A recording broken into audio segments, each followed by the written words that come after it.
Well, rescue efforts are underway for nearly 1,000 people trapped on Mount Everest, according to Chinese state media. The hikers were trapped by a snowstorm on the Tibetan slopes of the mountain after days of heavy snowfall. The group is stuck at an altitude of more than 4,900 metres. Hundreds of local villagers have rescue teams and have been deployed to clear the paths off the mountain. And for more on this, I'm joined by high-altitude mountaineer Andrew Locke. A very good afternoon to you, Andrew. Thank you very much for your time. What do you know about the status of this rescue mission? Just how many walkers or trekkers are still trapped on the mountain? Right, I would have seen in the reports from that area, I don't think there's anyone actually trapped on the mountain itself. It sounds like there are trekkers and perhaps some travellers who were holidaying in the region in the foothills of Mount Everest when this snowstorm occurred and became trapped by the heavy dump of snow. But I don't think the climbers on the mountain have experienced any trouble. Sure. So what do you know about this side of the mountain? Because there are different sides, you know, to Everest. Have you been there? What's it like? Yeah, the Nepal side is the side that gets the majority of visitors. The Tibetan side sees fewer people. It's quite remote. It's up on the Tibetan plateau. And the Kanchung region of Mount Everest, which is the east side of the mountain, sees very few people actually trekking into that particular region.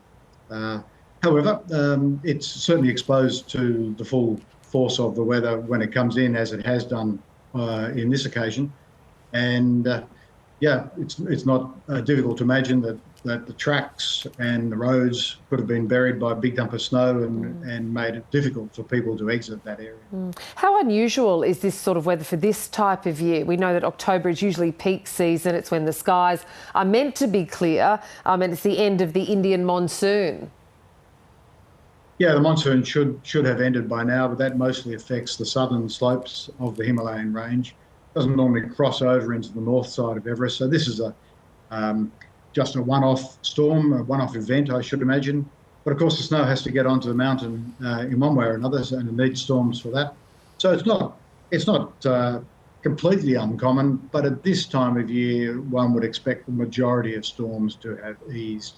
Certainly when winter comes up there in December, the winds will pick up and give the mountain a proper bashing. But this dump of snow at this time is unusual. So what are some of the challenges then that are posed to these hikers who are stranded where they are? Is it how long can they last without having people come to either their aid or the weather easing and then being able to get out of there? Well, from what I read, it sounds like the weather has eased. The snow is deep, and it will take some time potentially for them to bash their way through the snow to walk out. But some efforts have been put in place to make it easier for them to come out.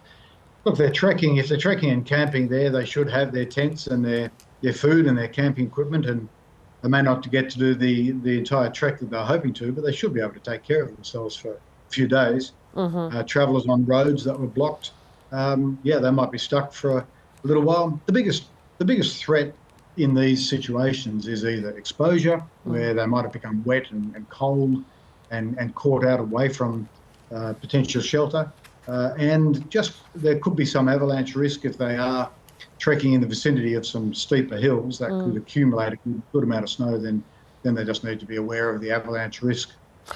Climbers on the mountains would be well aware of that, and they'd probably hunker down or get off the mountain until the avalanches have cleared themselves over the next few days. As a high-altitude mountaineer yourself, Andrew, have you found yourself stranded in certain situations before, or in indeed any precarious situations? Oh, yeah, I've been buried in avalanches and blown half off the mountain, but that is to be expected when you are climbing on those big mountains.